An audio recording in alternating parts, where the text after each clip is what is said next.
Hello, and thank you for joining us for the Inside ODOT podcast. I'm Sarah Kelber from ODOT Communications and your host for today's episode. In this episode, Don Hamilton interviews ODOT videographers and storytellers extraordinaire Rod Stevens and Julie Murray. You'll also meet Maecie Lantis, one of our High School to Highway program participants. Welcome, and let's get started.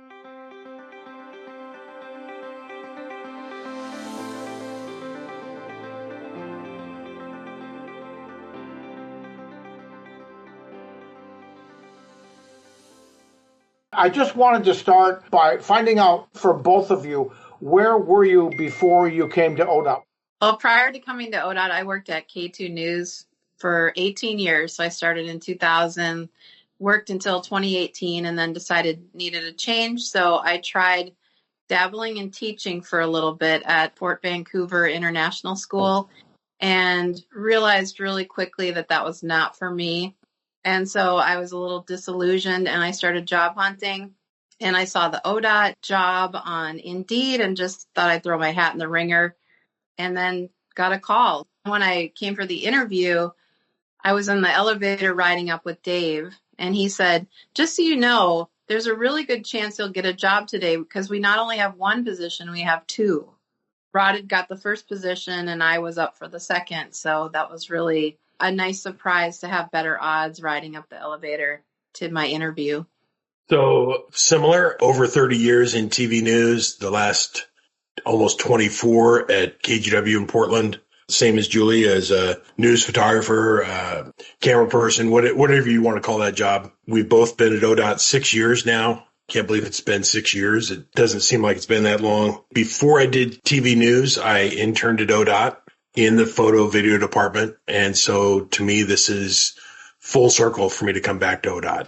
I had no idea that I would ever work at a state agency or in the government. It was 6 months and had a lot of fun. Went to amazing projects, saw pilings being driven into the ground, saw some bridge construction, saw some striping projects. And I just thought there is so much more than just some guys filling potholes to this place.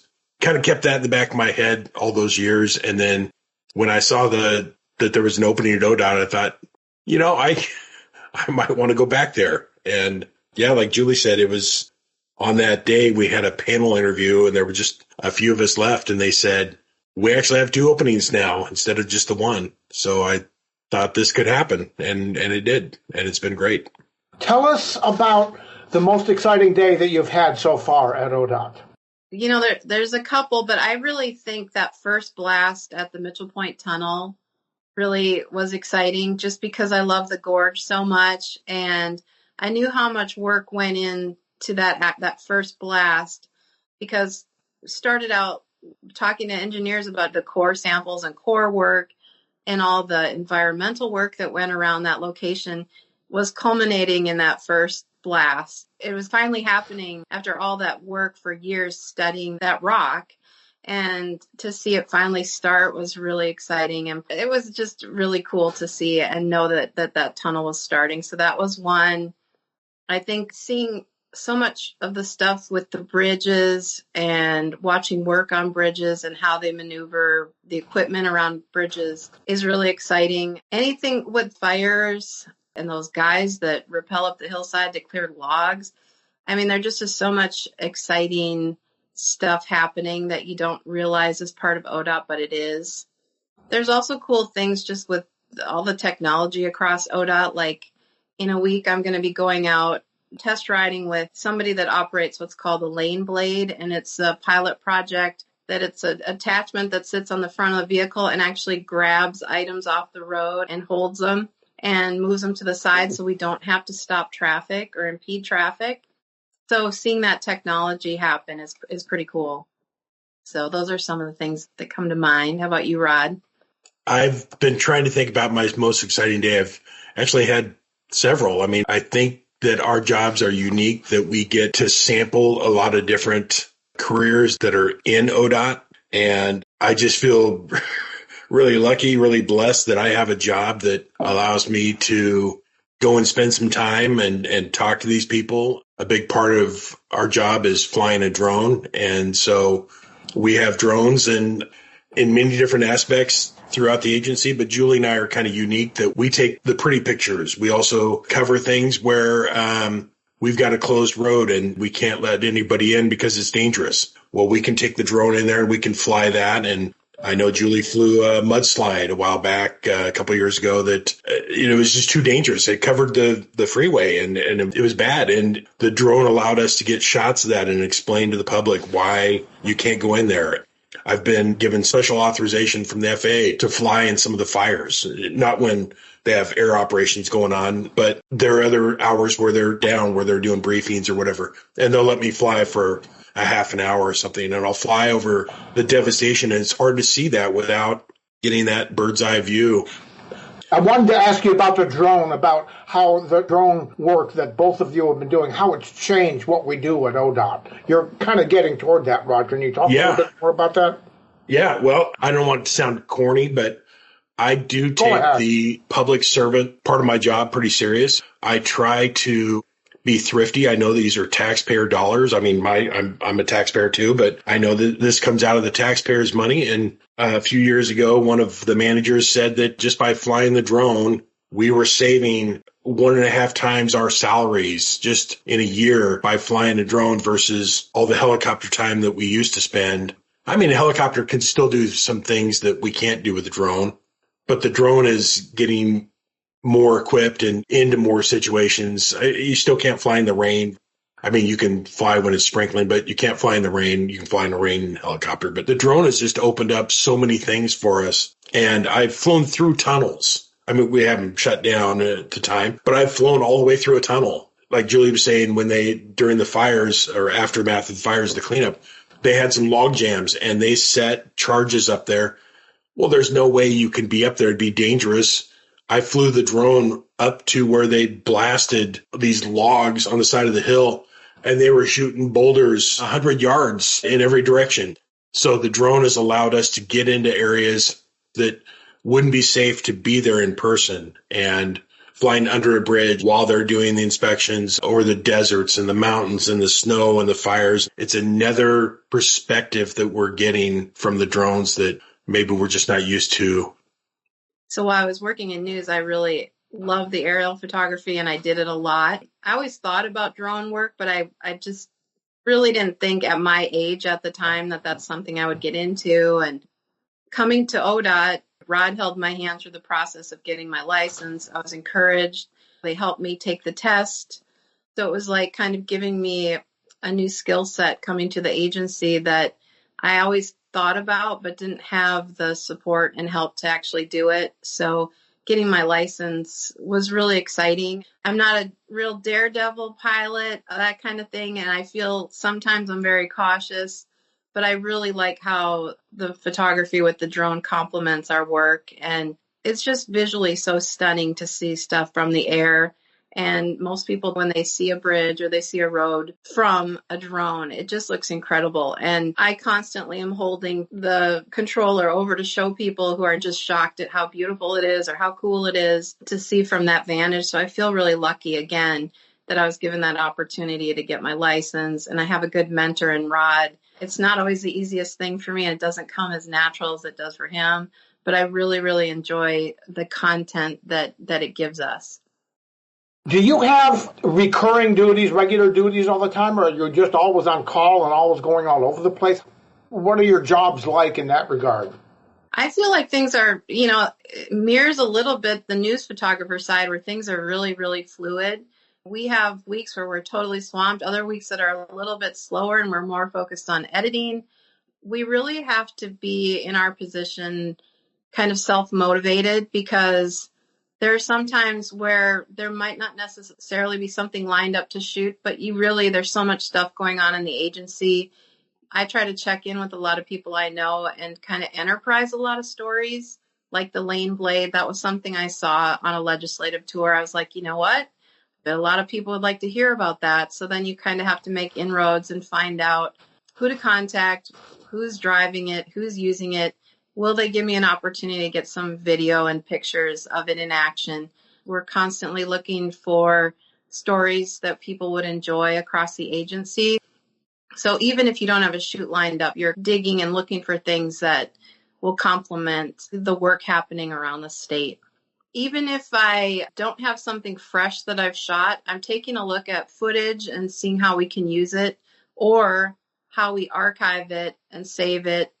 So it's just kind of reviewing what we have and then focusing on things that are coming up. And I guess it's constantly thinking about our content and how we use it. So listening to the meetings about what social's up to for the month, or thinking back, well, what have I shot that could help Sarah out with that? There might be a series or something coming up on bridges. I'm sure Rod's brain goes right to all his drone stuff. And I would say editing, organizing content, and then constantly checking in too to see where the state is at, like what's happening with our projects, and really looking at what's coming up and how we tell those stories. Rod, what about you? There's a 5-panel commission called the Oregon Transportation Commission that Julie and I also support. They have monthly meetings.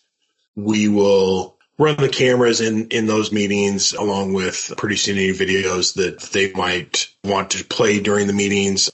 ODOT is constantly gearing up and gearing down for different seasons. And so with those, sometimes we'll look for shots when the weather's not so good, whether it's raining or foggy, or shots of the snow and our plows, and gearing up for the winter season. And, when the storms are out, we got to run out there and we'll ride with the plow drivers, and we'll get shots of all the de-icing and tools that we use to help drivers get through the passes safely, and just even in the valley and all over the state. Once that's done and we gear down, then we've got to do something with all the rock that we've spread on the roads and clean that up. And it never ends. And there's always something for us to go take pictures of and shoot video of and fly the drone over. So it's never boring. Tell me some of the places where you've been around the state of Oregon. I think we've kind of been everywhere. I have not been to Burns for work, or what's the outpost, Rod, that you covered? Basque Station. As far as Basque, that's a Rod deal. But yeah, there's so many incredible places. And even going into like DMVs in the smaller towns, like we had a shoot at McMinnville DMV a couple weeks ago, and I thought, what a cute office, what nice staff. The DMV I'd probably never go into because it's an hour and a half away, but they were so nice and fun. And we get to meet so many cool people all over that we wouldn't necessarily run into, but really nothing's out of bounds for us to go to. And that's what makes the job exciting, and that's what makes it really enjoyable. But yeah, I think Rod travels a lot more than I do, but I still get to a lot of the places. I love Region 5. That's one of my favorites. I love going to the coast. Hard not to love Bend. So many good places in Oregon. Rod, have you ever calculated like whether you've been to every county, or how many miles you've put on your car? I haven't calculated the miles on the car. As of February, I've flown the drone 14,000 miles in the state of Oregon. I reached out to our facilities folks yesterday, and I said, how many locations does ODOT have in the state? I know I've been to a couple hundred, but I was shocked. We have 1,200. So I haven't been everywhere. I've shot stories for ODOT in all 36 counties.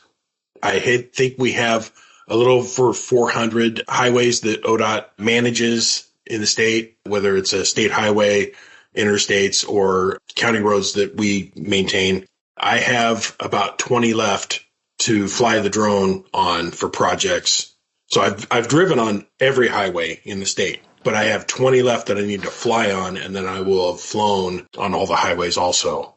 Born and raised in Oregon, born in Coos Bay, and I grew up here, lived here most of my life. But I was amazed that after all those years, almost 50 years living in Oregon, I'd never been to Wallowa Lake and Enterprise and Joseph. That whole time with news, I'd never been over there. And since I've been with ODOT, I've probably been there 20 times.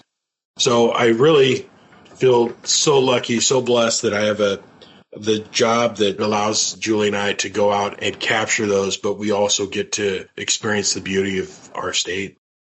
You've really encountered a lot of the ODOT employees. What are some of the ODOT employees that you've run into that have struck you as interesting? Just coming to the agency, I really, as a female in the agency, you just have a perception that it's a lot of guys doing construction. And I am constantly inspired and amazed by all the women at ODOT that are really clearing a path, meeting Lucy Moore right from the beginning. You know, everybody told me she's tough as nails and she won't go on video. Well, guess what? She went on video because I was really impressed by her and really wanted to hear her story. And I think she got that. But what an amazing lady, ahead of her time, you know, forging a path in engineering and running a maintenance yard and, you know, all this stuff. She was just fascinating. Carolyn Henges, that's working on the Abernathy. What a brilliant mind. I fascinated too a little bit by our environmental and our geo people. Early on met Michael Zimmerman, who's a geologist, and he's always so good out on things like floods and, you know, the tree fall and all that stuff. Rhonda Kanashigi at DMV, been here 45 years and has trained so many people in DMV. And her family comes from Hood River and they have apple orchards. And when she's not at work, she's out driving a tractor and helping on the orchard. Just so many cool people.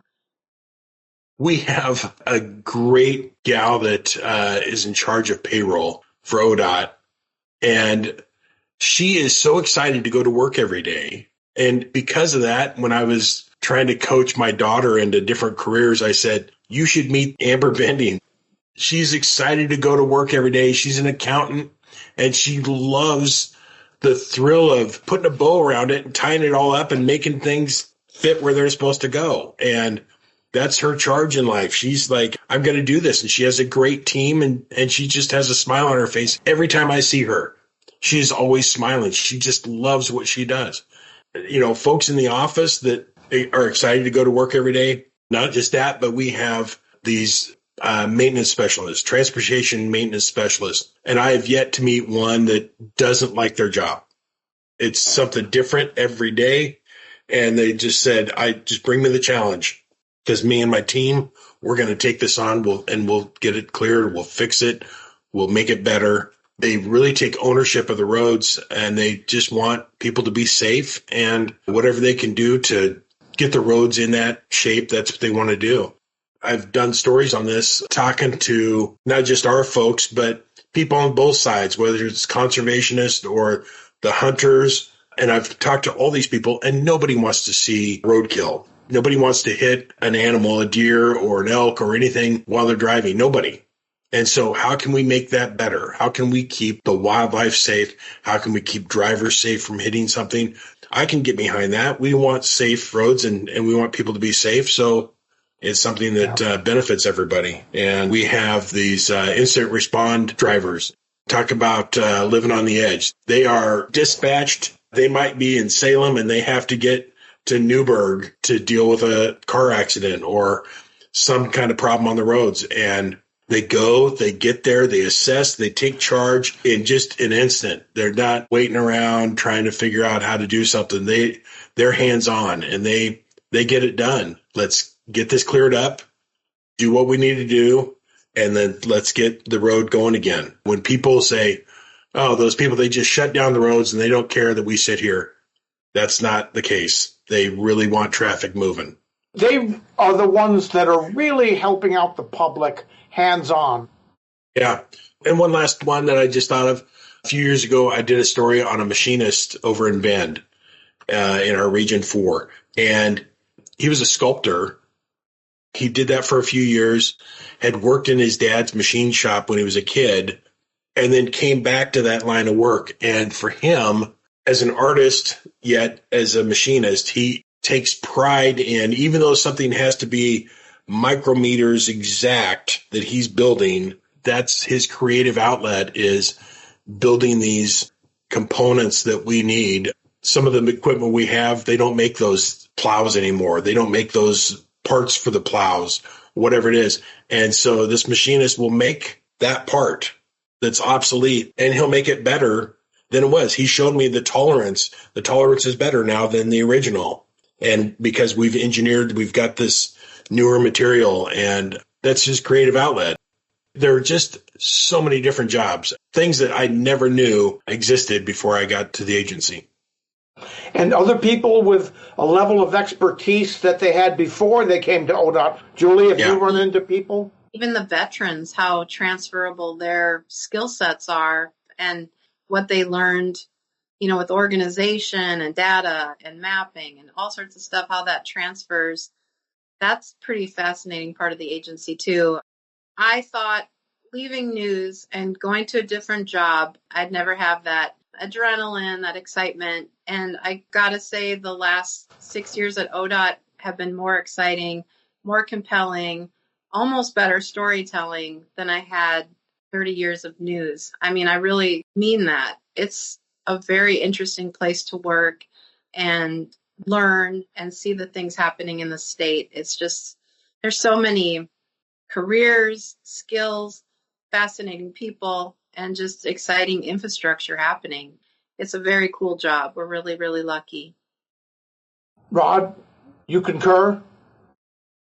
I do. It's fascinating. I never stop learning. We have so many different jobs, so many different fields, and transportation touches almost everything out there. There's somebody out there that's affected by ODOT or transportation, and our people they're so varied, and there's so many stories out there, and I just love telling those stories. And we both have come across some really interesting people that are just assets to the state. We're so lucky to have a lot of these people on our staff. This was just terrific. What you both just said right now is just a beautiful, wonderful way to finish this up. Thanks so much. Thanks. Don.